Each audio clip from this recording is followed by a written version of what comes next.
सभी मित्रों को नमस्कार। मित्रों, एक बार फिर से स्वागत है आपका राजधानी यूट्यूब चैनल पर। हम लोग बात करने जा रहे हैं साथियों करंट जीके के आंकड़े, और उसी में मैंने एक कदम आगे बढ़ाते हुए राजस्थान की नवीनतम प्रशासनिक स्वरूप क्या है साथियों, जो कि हमने अगस्त तक का लिया है। और ये मानिए आप लोग कि यहाँ से सवाल बनेगा, क्योंकि मैंने यहाँ सभी पॉइंटों को सम्मिलित किया है साथियों करंट से जोड़ के, जहाँ से एग्जामिनर आपको सवाल बनाता है। संभावना है कि यहाँ से आपको एक आधा सवाल पक्का मिलेगा, 2 मिल जाए 3 मिल जाए अलग बात है, लेकिन एक आधा तो आपको पक्का मिलता है परीक्षा में साथियों। और ऐसी सीरीज में आपको लगातार देता रहूंगा। आप चैनल को सब्सक्राइब कर लें, राजस्थान परिवार का हिस्सा बने साथियों, और इसे प्राप्त करने के लिए राजस्थान बुक के नाम से टेलीग्राम है हमारा, उसे ज्वाइन कीजिए साथियों। आइए सभी भाई बहनों का स्वागत करता हूं। देखिए, राजस्थान में संभाग साथियों, बहुत ध्यान सुनेंगे मेरी बात को और कानों के अंदर तक जाने देंगे। राजस्थान में मित्रों 7 संभाग है। संभागीय व्यवस्था जो प्रारंभ हुई वे 1949 में प्रारंभ हुई। 1962 में एक बार संभागीय प्रणाली पर रोक लगा दी। मुख्यमंत्री मोहनलाल सुखाड़िया साहब थे।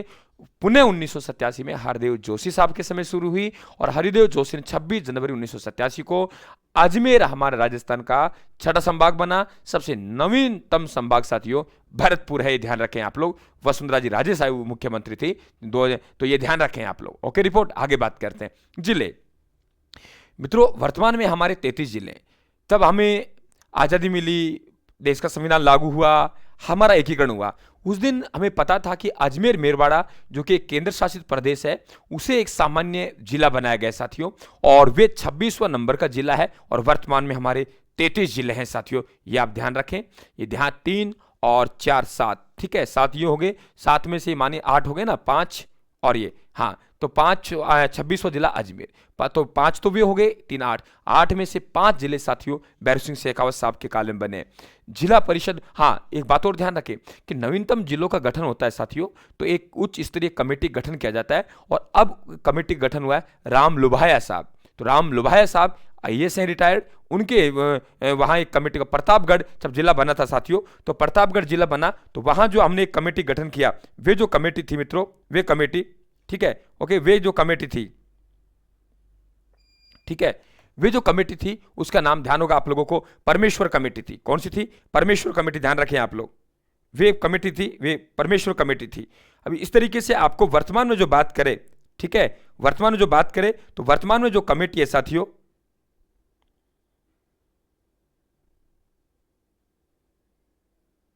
वर्तमान में जो कमेटी है वे राम लुभाया जी आईएएस है, सीनियर आपके रिटायर्ड आईएएस, तो उनके वहां अध्यक्षता में कमेटी गठन हुआ है। जिला परिषद साथियों 33 की बात करें, पंचायत समिति 352, ये अगस्त तक के आंकड़े ध्यान रखना। ग्राम पंचायतें 11,307 हैं। राज्यसभा सीटें साथियों 10 हैं। राज्यसभा सीटें 10 हैं, आपको पता है, और लोकसभा सीटें आप लोगों के 25 हैं।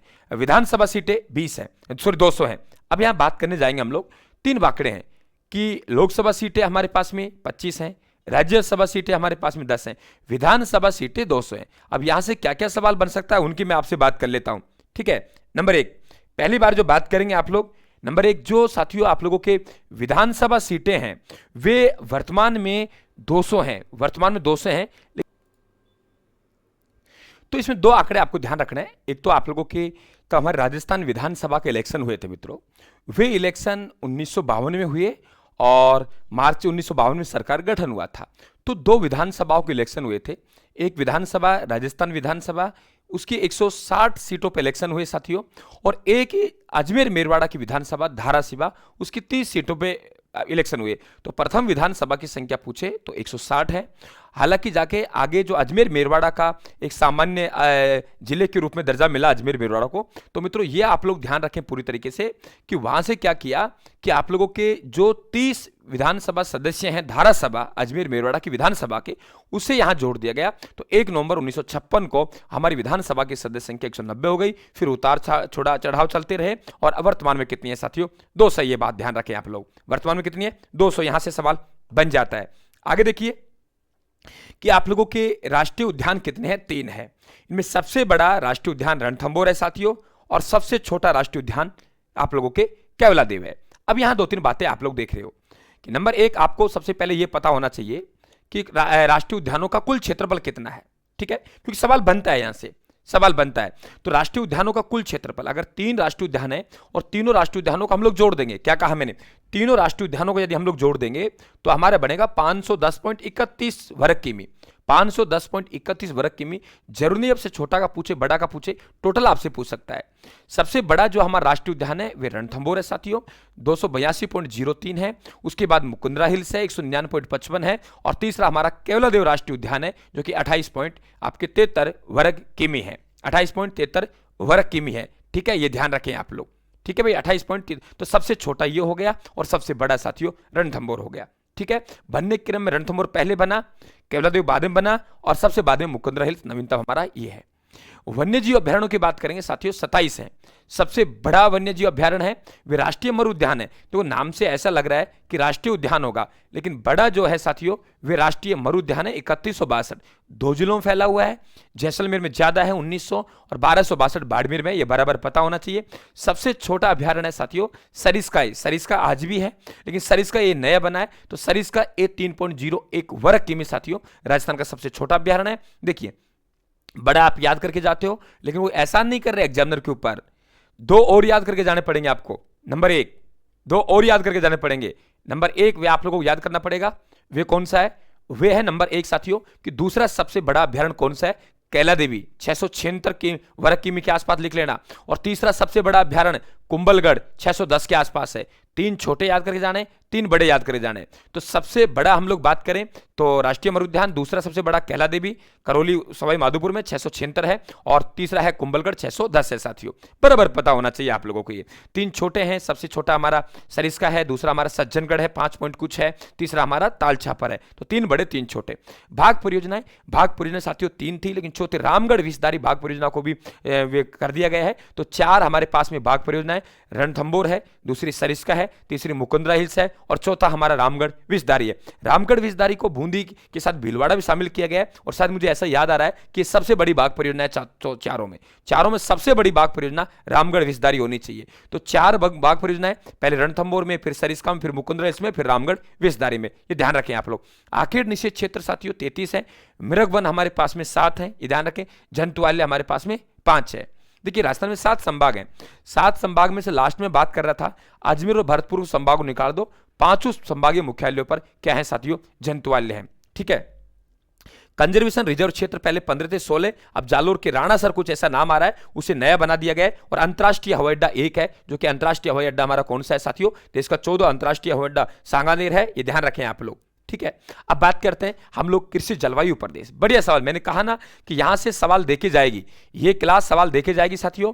चैनल को सब्सक्राइब कर लेना, घंटी के निशान दबा देना, पीडीएफ राजस्थान के टेलीग्राम से प्राप्त कर लेना और जुड़ जाना राजस्थान को अपनी जिंदगी बना लो साथियों, सास बना लो राजस्थान जीके में।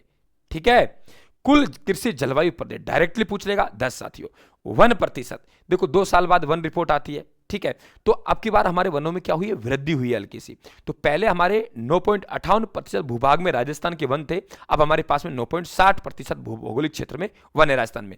रामसर नम भूमि स्थल साथियों राजस्थान में 2 हैं। नंबर 1 केवलादेव है आपको और दूसरा सांबर है। 2 स्थलों को वन आपके रामसर भूमि में सम्मिलित किया गया है नम भूमि स्थलों में। राज्य का सड़क घनत्व 79.76 किमी है साथियों। ये आर्थिक समीक्षा से उठाया गया है मैंने, तो थोड़े आप लोग ध्यान रखना कि सड़कों की लंबाई 2,72,959.28 ये ध्यान किमी है, वर्ग किमी नहीं, ये सड़कों लंबाई है। राष्ट्रीय राजमार्ग NH साथियों ये 2020-21 तक का वहां आंकड़े दे रखे हैं, ये चेंज होते रहते हैं, हो सकता है आज ही कोई बन जाए, तो इनको खुद को भी आप लोगों को देखना पड़ेगा कि NH है साथियों 10,681.12 किमी है। और रेल लाइन की लंबाई बात करें हम लोग, तो हम लोग कहेंगे पूरा 6,000 में 2 तो कम है ऐसा भी। अरे भाई 2,72,73,000 मान लीजिए, वहां 10,600 मान लीजिए, यहां पूरे 6,000 मान लीजिए। कौन कहता है आप लोगों को डायरेक्टली आंकड़े याद करो, आप पॉइंटों में मोटा ध्यान रखें आप लोग।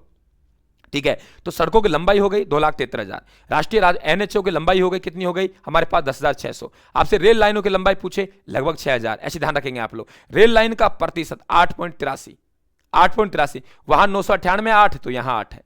राज्य में नवीन कृषि गणना, मित्रों जो हम लोग पढ़ते हैं कि आप लोगों के जोतों का आकार, ये वे जो कृषि गणना है 15-16 वाली पढ़ रहे। आप जो नवीनतम आंकड़े आएंगे, कृषि गणना जो कर रही है रेवेन्यू डिपार्टमेंट करता है साथियों, और वे पटवारी जी हमारे अहम भूमिका निभाते हैं इसमें, और उनका ही रोल होता है, बेचारे बहुत मेहनत करके तैयार करते हैं आंकड़े। तो ये देखिए आप लोग, यहीं से फिर साथियों आंकड़े निकलते हैं। तो रेल लाइनों के लंबा, तो हम बात करें कौन सी है, तो 2021-22 में साथियों कृषि गणना हो रही है, वे 11वीं कृषि गणना है। वेरी इंपॉर्टेंट क्वेश्चन, कौन सी है? 11वीं। राज्य में जो नवीन पशु गणना हुई है 20वीं पशु गणना 2017 जो हम लोग पढ़ते हैं, क्योंकि 2012 में हमारे पास में 19वीं पशु गणना थी और प्रत्येक 5 साल के बाद में होती है। तो ये 20वीं पशु गणना कब हुई थी? 2017 में हुई। प्रारंभ 18 में हुई, आंकड़े 19 में आए, 20 का मतलब 20वीं, समझ गए? 17 में होनी थी, प्रारंभ 18 में हुई, आंकड़े 19 में आए, और ये प्रथम डिजिटल पशु गणना है। जो ध्यान रखो, और इसके नोडल अधिकारी हैं श्रीमान जिला कलेक्टर महोदय साहब थे, ये भी आप लोगों को पता होना चाहिए। तो 3 बातों में हमारा द्वितीय स्थान है पशु संपदा में। देखो अगर हम बात करें कि पशु सर्वाधिक राजस्थान में दूसरे नंबर पे हैं हम लोग, ठीक है, दुग्ध उत्पादन हम दूसरे नंबर पे हैं, भैंस में हम दूसरे नंबर पे हैं, सर्वाधिक पशु यूपी में मिलते हैं। तो ध्यान रखें हम लोग दूसरे नंबर पे हैं, ठीक है। आपके किस में? कुल पशु संपदा में, दुग्ध उत्पादन में और भैंसों में साथियों, उनमें हमारा क्या है? प्रथम स्थान है। देखिए कच्चे तेल में उत्पादन की बात करें साथियों, बॉम्बे हाई है जो भारत का सबसे ज्यादा कच्चा तेल को उत्पादन करता है। अगर हम राजस्थान के संदर्भ में देखें राजस्थान को, तो दूसरे नंबर पे कच्चे तेल अच्छी मात्रा में होते हैं हमारे, तो दूसरे नंबर पे साथियों राजस्थान, ये पता होना चाहिए। राज्य में भारत की पशु संपदा कितनी है? तो 10.58% है। अब देखो पिछली जो पशु गणना थी साथियों, वहां 5.77 करोड़ पशु थे, अब की बार 5.68 रह गए, तो 9 लाख की कमी हुई है, वृद्धि नहीं, 9 लाख की कमी हुई है। और इसे प्रतिशत में देखें तो 1.61। सर्वाधिक वृद्धि साथियों भैंसों में हुई है। वेरी इंपॉर्टेंट क्वेश्चन, ठीक है। तो 9 लाख कम हुए हैं हमारे 5 साल में पशु, 9 लाख। और लंपी रोग आया है पशु में, ध्यान रखना चाहिए, करंट का क्वेश्चन बन सकता है। राज्य में पशु घनत्व पहले 169 था, अब 166 पशु प्रति वर्ग किमी। अगर प्रति वर्ग किमी चलेंगे 166 आएगी, सर्वाधिक बकरियां मिलेंगी हम लोगों को। भौगोलिक क्षेत्रफल है साथियों 3,42,239 वर्ग किमी है राजस्थान का, जो कि भारत की कुल क्षेत्रफल 10.41% है। देखो 10.41% हमारा क्षेत्रफल है साथियों, लेकिन बात जब सतही जल की आती है ना, तो ईश्वर ने हमारे साथ अन्याय किया है। मात्र 1.16% साथियों सतही जल हमको मिला है भारत का, जबकि भूमि हम कितने रख रहे हैं? 10.41%। दशकीय राजस्थान में हम जनसंख्या की बात करें साथियों, किसकी बात करें? जनसंख्या। तो जनसंख्या जो हमारे पास में है, क्या कहा मैंने? जो जनसंख्या है वे जनसंख्या 6.85 करोड़ है। ये आर्थिक समीक्षा के आंकड़े हैं, सवाल बन जाते हैं यहां से। दशकीय वृद्धि दर की बात करें 21.023% 2011 से 21 की 2001 से 21 तक, क्योंकि 11 की जनगणना है, 2001 से 2011 दशकीय वृद्धि। जनसंख्या घनत्व है 200 प्रति वर्ग किमी है साथियों। लिंग अनुपात है 928। अगर हमारे 1000 पुरुष है तो 928 हमें लिंग अनुपात मिलेगा। अगर बच्चों में जाएंगे साथियों और खतरनाक स्थिति है, 0 से 6 वर्षों में तो 888। अभी बड़े होंगे तो कुंवारे रहेंगे भाई, देख लो, अभी भी सुधर जाओ, ठीक है। तो 888 छोटे बच्चों में खतरनाक स्थिति है। लिंग अनुपात 928, तो बाला लिंग अनुपात, अभी लिंग अनुपात साथियों जब 2011 था ना, तो अभी बढ़ चुका है, ठीक है। अब जनगणना होगी तो ये जवान हो चुके हैं, ध्यान रखना चीज का। साक्षरता दर 66.1% है। पुरुष साक्षर दर 79.2% है। महिला साक्षर दर आपके 52.1% है। और देखिए कार्य सहभागिता दर है साथियों, वे हमारे 43.6 है। ये अलग से मैं आपको जनसंख्या का आंकड़े दूंगा, ठीक है। तो अब मेरे हिसाब से आपको लग रहा होगा कि वाकई गुरुजी हम अच्छा स्कोर प्राप्त कर सकते हैं। ताकत चाहिए, ताकत लगाएंगे, मेहनत करेंगे, सफलता जरूर मिलेगी साथियों। बहाना दुनिया ढूंढेगी और बहाना ढूंढने वाले बहाने ढूंढते रह जाएंगे साथियों, वरना लोग रेवड़िया लूट जाएंगे। स्वागत आपका, देखिए आराम से, ये पीडीएफ है, टेलीग्राम पे जाएगी साथियों। और इंपॉर्टेंट अच्छे अंक लाने हैं तुम्हें, अच्छे अंक। धन्यवाद, राम राम।